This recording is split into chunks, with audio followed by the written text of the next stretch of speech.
Bismillahirrahmanirrahim. Assalamualaikum warahmatullahi wabarakatuh. Apa kabar Anda semuanya? Semoga dalam keadaan baik, sehat walafiat ya, dan mampu mengerjakan aktivitasnya dengan baik, belajar daring ini. Ini pertemuan kita yang kedua pada semester ini lewat daring. Kemarin kita sudah bahas masalah ruang ya, interaksi antar ruang dan pengaruhnya, gimana orang di daerah pegunungan dengan daerah laut itu ada potensi ruang yang berbeda. Mereka melakukan interaksi ekonomi, saling membutuhkan. Ada juga interaksi transportasi di sana ya, yang mendapatkan manfaat keuntungan dari perbedaan wilayah tersebut. Sekarang kita akan masuk ke pokok bahasan kita kedua, yaitu pemahaman lokasi melalui peta. Yang pertama kita bahas pengertian peta. Yang kedua syarat-syarat proyeksi peta. Dan yang ketiga itu adalah pemanfaatan peta. Jadi apa nih manfaat peta bagi kehidupan kita masing-masing atau kehidupan bernegara. Kita masuk ke pengertian peta. Mungkin Anda semua sudah pernah melihat peta ya. Dan di SD itu sudah belajar peta. Ada peta buta di mana tidak ada nama pada peta tersebut. Anda disuruh menebak itu negara apa, itu wilayah apa. Sekarang kita memahami dulu konsep peta itu sebenarnya. Apa sih kegunaan peta itu ya? Jadi kita bisa mencari lokasi dan wilayah yang belum pernah kita kunjungi itu dengan peta. Zaman dahulu peta itu sebagai penunjuk arah. Kalau sekarang itu kita sebut dengan istilah Google Map ya, Google Map. Nah, baik dalam bentuk itu digital, nah itu Google Map. Ada juga dalam bentuk lembaran kertas, nah itu map namanya. Jadi kita tidak susah lagi sekarang untuk mencari lokasi yang baru kita kunjungi. Kalau dahulu kita harus nanya-nanya, ini jalannya di mana, RW berapa. Kalau sekarang tidak, tinggal kita klik di Google, dapat semuanya. Peta adalah tanda panah ini kita istilahkan dengan adalah ya, atau artinya gambaran permukaan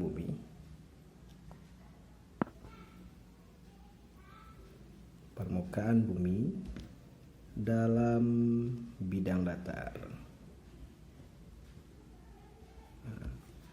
Itu pengertian dari peta. Ada macam-macam bentuk daripada peta ini ya. Ada namanya globe. Globe ini adalah tiruan bola bumi. Tiruan bola bumi. Maka dari itu globe bentuknya bulat seperti bola. Sedangkan peta tidak. Atlas juga masuk ke dalam kategori peta karena gambaran bumi dalam bidang datar. Peta itu ada yang namanya simbol-simbol, tulisan-tulisan. Ilmu yang mempelajari tentang peta ya ada nih spesialisasinya ya. Sama seperti kita belajar hukum bacaan Quran, itu ada ilmunya disebut dengan ilmu tajwid. Kalau kita belajar peta, itu disebut dengan kartografi. Nah, ilmu yang mempelajari tentang peta disebut kartografi. Sedangkan orang yang ahli di bidangnya itu disebut dengan kartograf. Ingat, ketika kita membahas pengertian ilmu yang mempelajari tentang peta disebut kartografi, sedangkan orang yang mempelajarinya disebut dengan kartograf. Ya, itu adalah pengertian peta. Syarat-syarat proyeksi peta. Apa syarat-syaratnya ini? Syarat-syarat proyeksi. Oke, syarat-syarat proyeksi jelas ya tulisannya di sini. Dalam membuat peta yang baik dan benar, itu harus dibutuhkan yang namanya pengetahuan dan beberapa hal yang harus kita perhatikan agar peta tersebut sesuai dengan keadaan nyata. Ingat, di pengertian awal itu gambaran permukaan bumi dalam bidang datar, jadi harus tampak nyata dia, sesuai dengan kenampakan yang digambar yang kita buat. Peta dibuat tentunya oleh manusia. Itu tidak sebatas gambar-gambar saja. Itu adalah suatu gambaran yang sesuai dengan bentuk kenampakan muka bumi atau wilayah yang digambarkan dan diperkecil dengan sebuah skala. Jadi itu asli ya. Kalau luasnya 2000 nggak mungkin kita buat kertas 2000. Jadi di peta itu gambarnya asli, cuma ukurannya saja yang dibedakan. Jadi dalam membuat ukuran itu kita sebut dengan istilah skala atau skala peta ya, yang diperhitungkan dengan jarak sebenarnya serta luas yang sesuai dengan luas asli suatu kenampakan yang digambarkan ya. Selain itu, peta yang baik juga harus memiliki beberapa unsur dan kelengkapan yang lainnya. Kita lihat ya, berikut ini merupakan unsur yang harus ada pada peta. Nah, itu yang dibahas ya. Unsur yang ada harus pada unsur yang ada pada peta. Ini kita sebut dengan istilah wajib harus ada atau fardhu ain ya, kalau kita ambil hukum ya. Nah, apa saja yang harus ada pada peta ini? Kita lanjut ke sebelah ini ya. Yang pertama yang harus ada pada peta itu adalah judul. Judul. Ini sebenarnya nggak di peta pun tetap harus ada ya. Belajar aja kita ada tadi judul kita kan. Pemahaman lokasi melalui peta. Jadi ini judul. Judul ini mencerminkan tipe peta dan isinya. Biasanya diletakkan di bagian tengah atas suatu peta yang dibuat dengan huruf kapital. Jadi judul itu harus dengan huruf kapital. Apa itu huruf besar? Pelajar di bahasa Indonesia ya. Seluruhnya harus huruf besar. Letaknya itu di bagian tengah. Tengah atas, berarti tengah atas, bukan di bawah ya. Harus di atas kita buat judulnya. Itu yang pertama harus ada pada peta. Yang kedua yaitu skala. Skala ini perbandingan jarak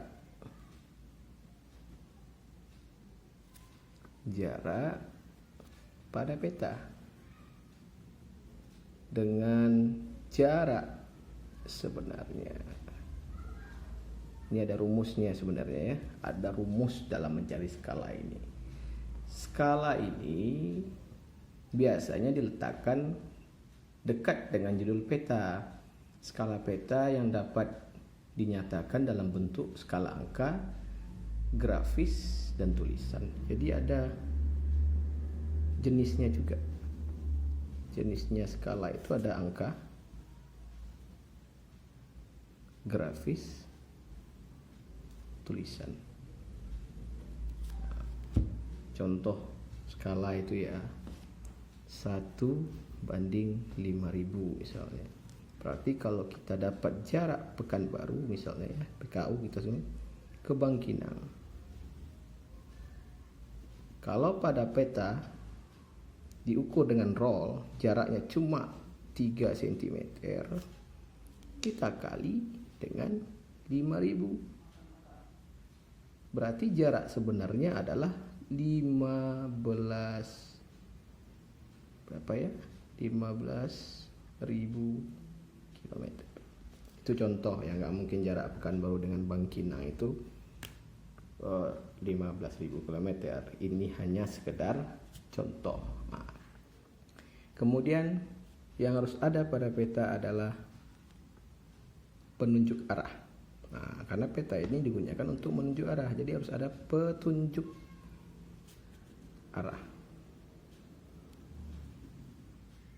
Nah, petunjuk arah ini digunakan sepertinya arah mata angin. Nah, seperti nanti akan ada seperti ini di peta. Kita akan coba belajar arah mata angin ya. Nah, ini arah mata angin, utara, selatan, timur, barat, timur, tenggara, selatan, barat daya. Ini barat laut, utara timur laut. Nah, itu arah mata angin yang harus ada pada peta. Kemudian yang keempat atau yang terakhir yang harus ada sebagai syarat proyeksi peta adalah legenda. Apa ini legenda? Legenda ini adalah keterangan. Nah, jadi di peta itu ada simbol. Nah, legenda inilah yang menerangkan simbol-simbol yang ada pada peta. Sekarang kita coba lihat simbol tersebut yang biasanya ada di peta. Lihat contohnya ya.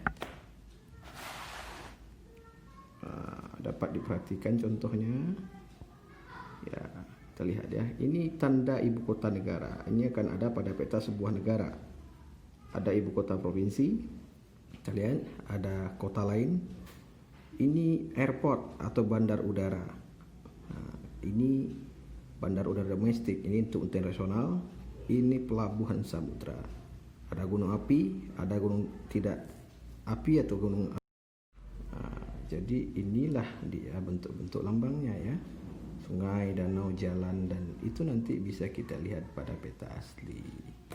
Kemudian kita lanjut ke pemanfaatan peta. Apa sih manfaat peta ini? Nah, kita baris dulu. Peta dibuat berdasarkan kebutuhan manusia tersebut ya. Jadi ada beberapa manfaat peta, manfaat ya. Yang pertama, lokasi atau daerah. Nah, ini manfaatnya ya. Ini berdasarkan fungsi dan manfaatnya. Jadi ketika ada daerah, ada lokasi, itu dibutuhkan peta. Manfaatnya adalah untuk mengetahui keadaan sosiologis. Sosiologis ini masyarakatnya.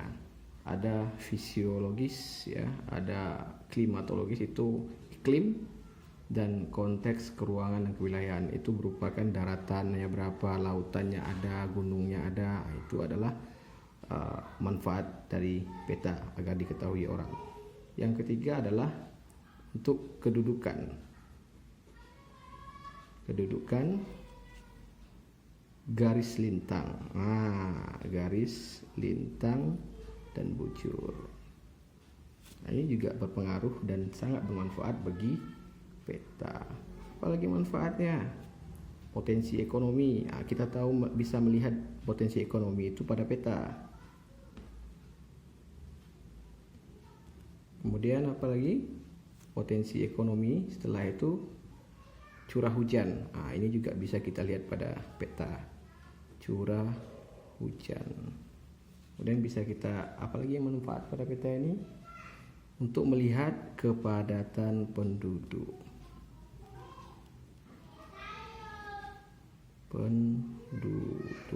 Suatu wilayah. Kemudian pariwisatanya apa aja? Pariwisata, dan banyak lagi manfaat peta dalam kehidupan sehari-hari. Sekian dulu materi kita pada jumpa kali ini. Semoga dapat dipahami. Assalamualaikum warahmatullahi wabarakatuh.